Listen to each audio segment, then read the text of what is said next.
Uttarandhra MLC ఎన్నికల్లో స్వతంత్ర అభ్యర్థి శ్రీనివాసనాయుడు గెలిచారు. ఆయన గెలుపును తమ ఖాతాలో వేసుకునేందుకు పార్టీలు ప్రయత్నిస్తున్నాయి. గెలిచిన శ్రీనివాసనాయుడుకు తాము సపోర్ట్ ఇచ్చామని, అందుకే గెలిచారని అచ్చెన్నాయుడు చెప్పారు. గెలిచిన అభ్యర్థి తమ విజయంగా కూటమి ప్రభుత్వం చెప్పుకోవడం హాస్యాస్పదంగా ఉందని గుడివాడ అమర్నాథ్ కౌంటర్ ఇచ్చారు. ఈరోజు చిత్తుగా ఓడిపోయిన వాళ్ళు మీరు కనీసం నీ పార్టీ నుంచి అభ్యర్థులను కూడా పెట్టుకోలేనటువంటి దౌర్భాగ్యమైనటువంటి పార్టీ నీది నువ్వు అని చెప్పి నేను తెలియజేస్తున్నాను.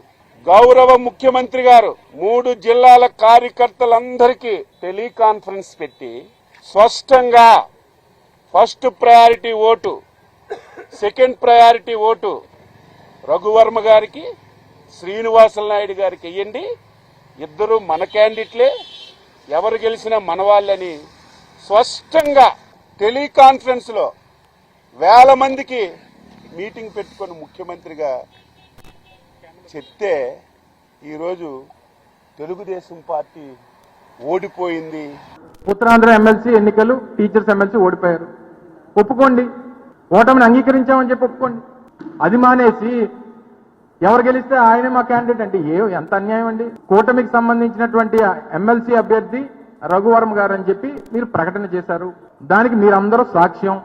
శ్రీనివాసనాయుడు గారు కూడా మా క్యాండిడేట్ అని చెప్పి ఎక్కడ చెప్పింది ఒక్కటి చూపించండి. రఘువర్మ గారే క్యాండిడేట్ అని చెప్పి మీరు చెప్పినటువంటి సందర్భాలు అనేక చూపిస్తాం మేము.